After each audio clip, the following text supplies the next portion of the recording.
Hi, I'm Ella. It all started back when I was a fresh-faced hairdresser, barely out of school and already behind the chair at a small salon downtown. Those were simpler times, just me and my scissors, and the whole world seemed like it was there for the taking. It was a regular Tuesday when James first walked in. The bell above the door jangled and in he came, looking around like he wasn't sure he'd come to the right place. His hair was a mess, a wave of thick curls that looked like they fought comb and scissors equally. "Hey, you open for a walk-in?" he asked, his voice unsure over the buzz of hairdryers and chit-chat. "Sure thing, take a seat," I said, pointing to my chair. He sat down, and I threw the cape over him, snapping it at the back a bit tighter than necessary. "What are we doing today?" Just, make it look like I ain't been dragged through a hedge backwards," he joked, half smiling in the mirror. I laughed, picking up my scissors. "I reckon I can do that." As I worked, we started talking. Turns out, we both had a thing for old-school rock bands and hated modern pop. "Can't stand that electronic stuff they play everywhere now," he grumbled.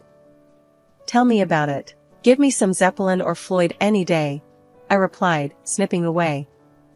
"Exactly," he said, and just like that, it was like we'd known each other for years.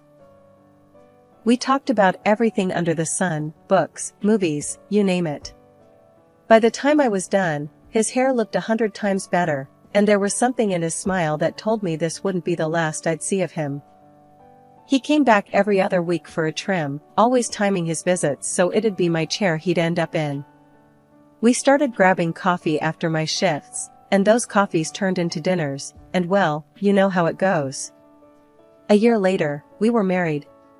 Nothing fancy, just us and our families in the backyard of his folks' place. We were so broke back then that our honeymoon was 3 days in a lakeside cabin that smelled like mildew and old fish. But we didn't care, we were on top of the world. Then along came Michael, our little bundle of joy. Having him was tough at first, what with money being tight and me trying to juggle motherhood with work. But we made it through, mostly because James was right there with me, taking on night feeds and diaper changes without a single complaint. Life was good. Really good. We had our ups and downs, sure, but who doesn't? I loved my job, got to meet all sorts of folks from around town. Everyone had a story, and they all seemed to want to share theirs with me. Guess I just have one of those faces. 30 years sure fly by when you're busy living life. Now, I'm 52, and not just any hairdresser, but the one in town everyone waits a month to see. James climbed his way up too, now he's the big boss at his company. We've got ourselves a beautiful house that's a bit too quiet now that it's just the two of us. Our son Michael, 29 and all grown up, lives in his own place across town. Life at the salon was always bustling, but on one rainy afternoon, it got a bit more interesting. Clara walked in, drenched from head to toe, looking like she needed more than just a hairdryer. She had a sad sort of look in her eyes that caught me right away. I could tell she needed a chat as much as a new hairstyle. "Rough day, huh?" I asked as she plopped down in my chair, not even caring as the water dripped from her coat onto the floor. "You could say that," she sighed, taking off her soggy hat and revealing a mess of tangled, wet hair. "Just split with my boyfriend. Feels like my heart's been through the ringer." "Well, you're in the right place for a pick-me-up," I said, draping a towel around her shoulders. "Let's get you dried off and fixed up. How about we try something new today? Give you a fresh start?" Clara nodded, looking up at me through the mirror. "I'd like that. I really would." As I worked on her hair, we talked about all sorts. Turns out, she was new in town, trying to start over after everything that had gone south with her ex. I found myself giving her bits of advice, not just about hair, but about finding her feet in a new place. By the time I was done, she had a sleek new bob that framed her face perfectly, and her smile was starting to peek through again. "You know, I feel lighter already," she admitted, checking out her new look. "Thanks, Ella. Seriously."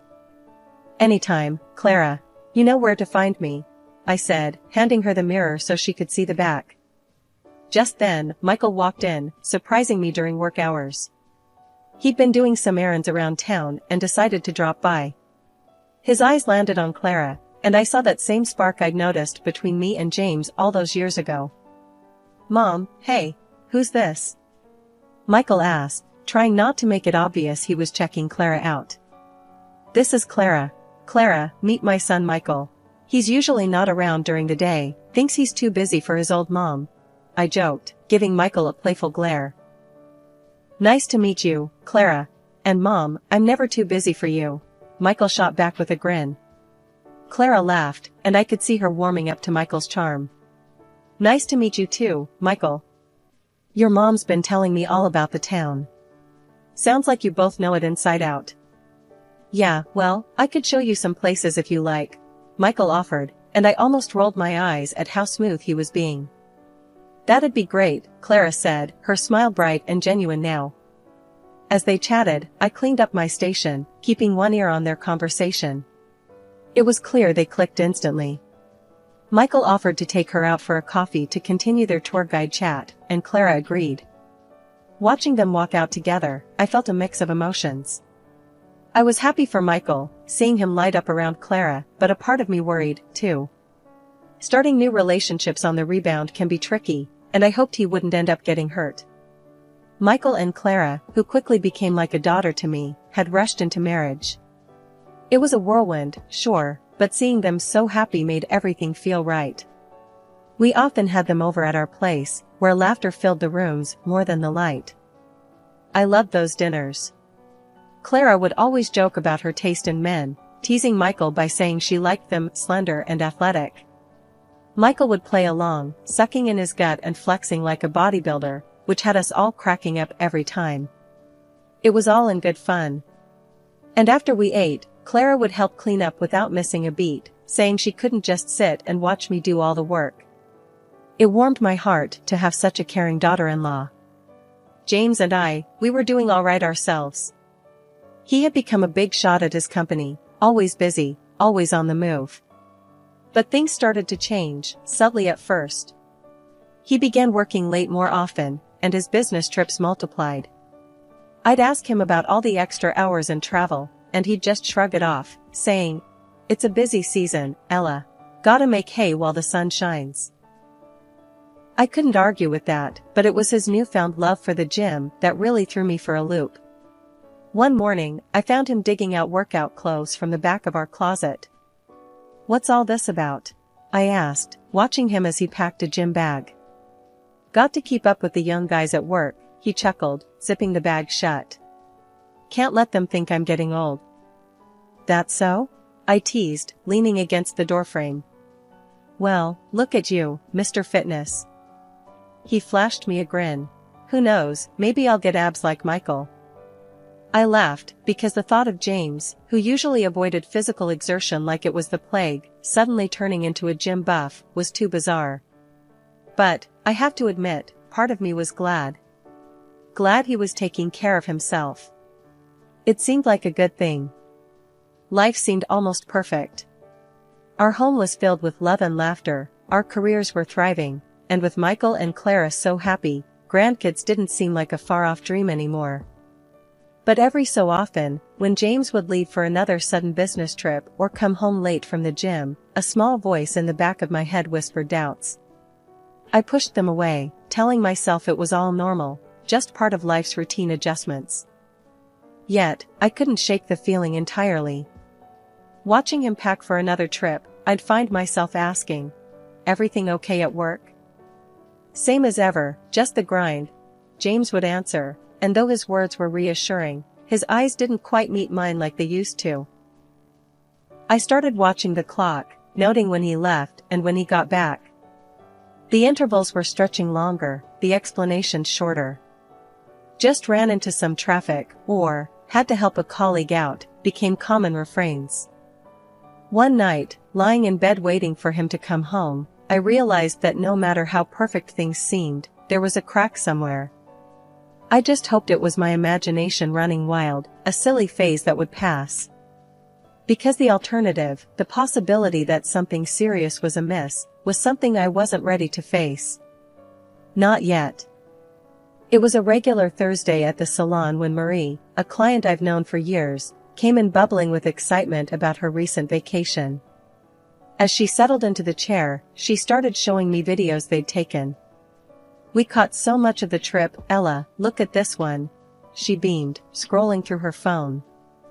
As she held up the screen, a video of a bustling restaurant played.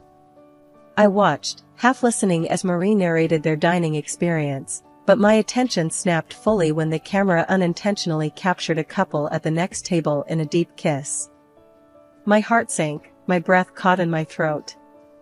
It was James and Clara, Michael's wife, tangled up in each other, completely lost in the moment. "Can you send that to me?" I managed to choke out, my voice barely above a whisper. Marie, puzzled by my sudden interest, nodded slowly and forwarded the video to me. "Sure, but are you all right, Ella? You look pale." I forced a smile, shaking my head slightly. "Yeah, just thought I saw someone I knew. Thanks." The rest of the day passed in a blur. My hands moved mechanically, cutting and styling, but my mind was stuck on that video. The image of James and Clara together haunted every moment. I didn't dare call James. Instead, I waited until I was home, my nerves stretched tight, and called Michael. "Michael, I need you to come over. It's important," I said as soon as he picked up, trying to keep my voice steady. When he arrived, his face was etched with concern. "Mom, what's going on? Are you okay?" I didn't meet his eyes as I handed him my phone with the video queued up. "Just watch," I said, my voice breaking. The color drained from Michael's face as he watched. The shock, the realization, hit him all at once. "Dad? And Clara?" His voice was a mix of disbelief and pain. He looked from the phone to me, searching for an answer. Before I could reply, the front door swung open and in walked James, Clara beside him, both laughing about something trivial. The sight of them so carefree twisted the knife deeper into my chest. James, still smiling, started, "Guess who I ran into today and gave a ride?" His words hung in the air as he finally noticed the atmosphere. Michael threw the phone on the table, the video still playing, the sound of their laughter grotesquely out of place now. James's smile faltered, his eyes flicking from the phone to our faces, realizing what had happened. Clara's smile dropped as she followed his gaze to the screen displaying their indiscretion. The second that video ended, the air in the room turned icy.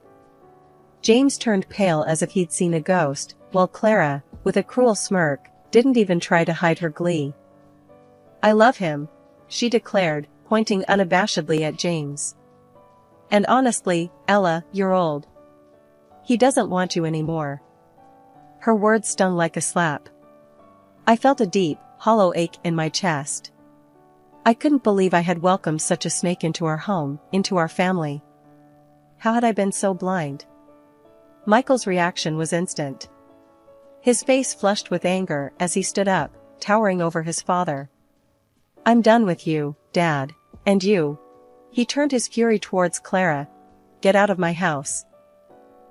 Clara's laugh was sharp, her voice laced with entitlement. "And where am I supposed to go? I'm entitled to half of this apartment and alimony. You owe me that much." Michael scoffed, the sound bitter and full of scorn.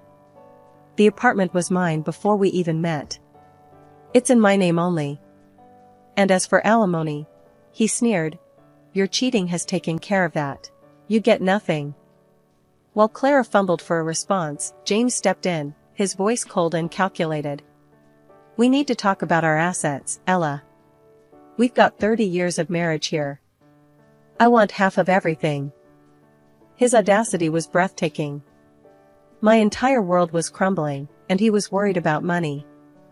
The nerve of him, after what he'd done, to stand there and demand a share of our life together as if he hadn't just betrayed everything we built. The divorce was nasty, drawn out, and every encounter dripped with venom, especially from James. He strutted into court, playing the wronged party, trying to smear my name and grab as much as he could from the ruins of our marriage. It was excruciating to watch the man I had loved twist our memories into lies, just to gain an upper hand. And Clara, oh Clara had the gall to taunt me outside the courtroom on the last day. "You're just an old woman, Ella. James wanted someone young and beautiful, like me."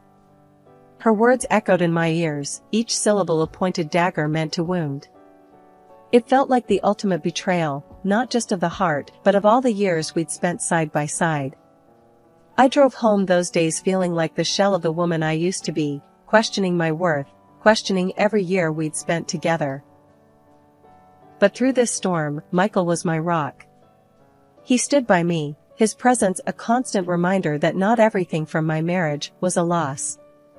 Seeing the strength and integrity in my son, I realized that if my marriage had given me nothing else, it had given me him, a man who knew right from wrong, who stood up for what was right even when it was hard. One morning, I stood in front of the mirror, took a deep breath, and made a vow to myself. "Ella, it's time to rebuild, from the ground up."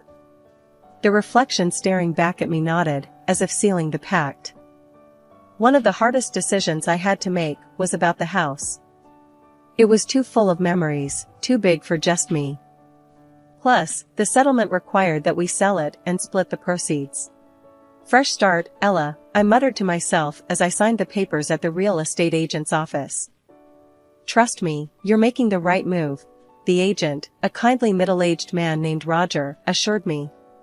"Something smaller, more manageable, it'll be good for you." He was right. I bought a cozy 2-bedroom apartment closer to the city center, perfect for one. The day I moved in, I felt a weight lift off my shoulders. As I unpacked boxes and arranged furniture, there was a sense of creating something new, something wholly mine. The next challenge was work. My career had always been a part of who I was, and I wasn't about to give that up. With the divorce settlement, I had some capital, and a fiery drive to not just continue, but to expand. I decided to open my own beauty salon. Finding the right location took time. I walked through countless potential spots, each time envisioning what could be. When I finally found the perfect place, a small but bright space on a busy street, I knew it was the one. "I can see it now," I told Michael, who had come along to give his approval.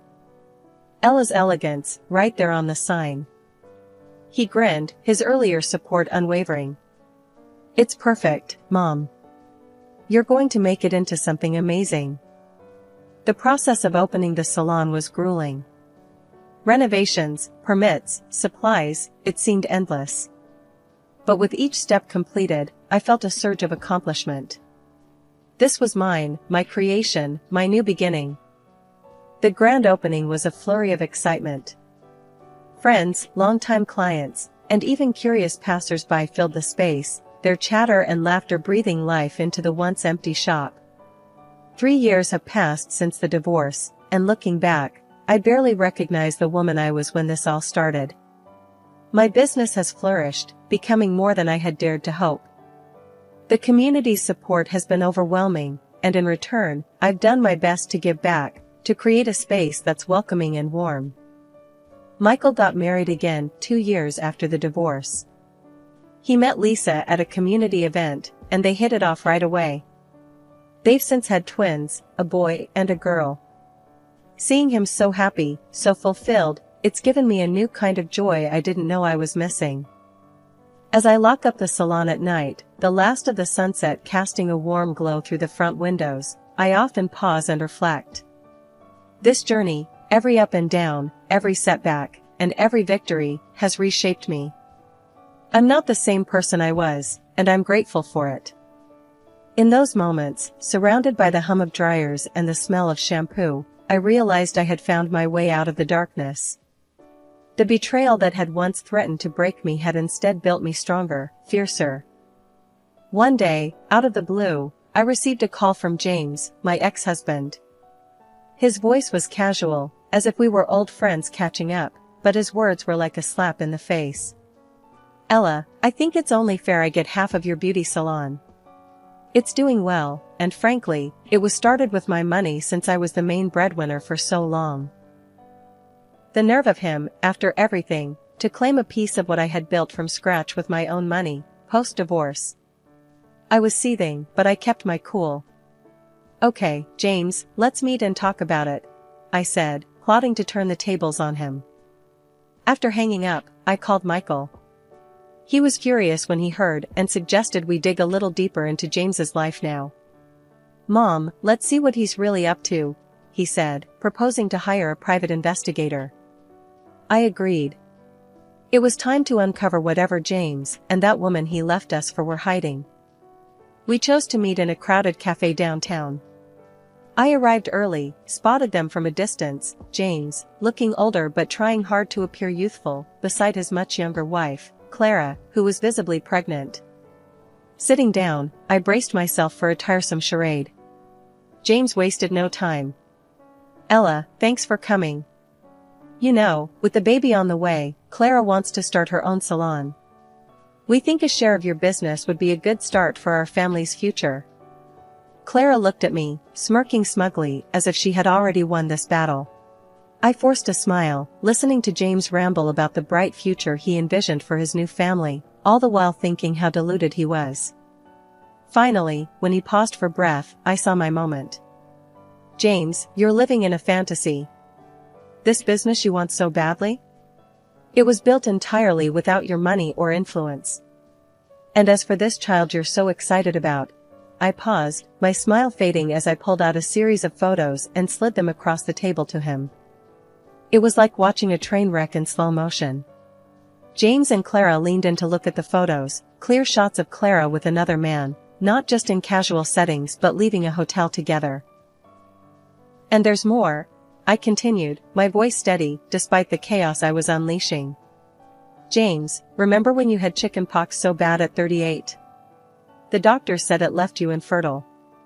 I didn't have the heart to tell you before, thinking it would crush you. The color drained from James's face. Clara's eyes widened in horror as she turned to him, her hands trembling. You're lying, Clara shrieked, her voice breaking. James just sat there, stunned, as reality crashed down around him. He turned to Clara, anger contorting his features. Is this true? Are you cheating on me? The cafe around us had gone silent, all eyes glued to our table. Clara started sobbing, her previous arrogance washed away by public humiliation. James, I can explain, she stammered, but James was already on his feet. I don't want to hear it. We're done. He was shouting now, causing a scene as his world fell apart. Get out of my life. I stood up, smoothing down my skirt. I think this meeting is over, I announced, my voice loud enough for the surrounding tables to hear. I want nothing more to do with either of you. As I walked away, the last thing I saw was Clara weeping and James yelling, the staff rushing over to intervene. I stepped out into the sunlight, feeling a weight lift off my shoulders. A few days later, I was at the salon, tidying up after a busy day. The bell above the door jingled, and I looked up to see Michael walking in, his face bright with a smile. Hey, Mom, how's the champion of independence doing today? He teased, walking over to give me a hug. I laughed, handing him a broom to help me clean up. Oh, stop it. But I won't lie, it feels good. Really good. That's what I like to hear, Michael replied, starting to sweep. So, what's next for you? I paused, leaning on my broom. Well, I've been thinking about that a lot. I want to do more than just run the salon.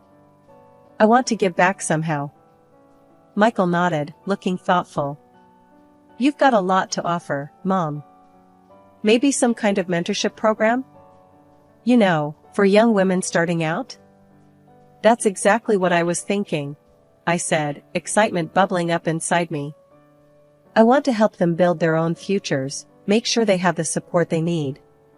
The following weeks flew by as I put our ideas into action. I reached out to local community centers and schools, setting up workshops and talks. The response was overwhelming. So many young women came, eager to learn and grow. One evening, after a particularly successful workshop, I sat in my salon, reflecting on everything that had happened.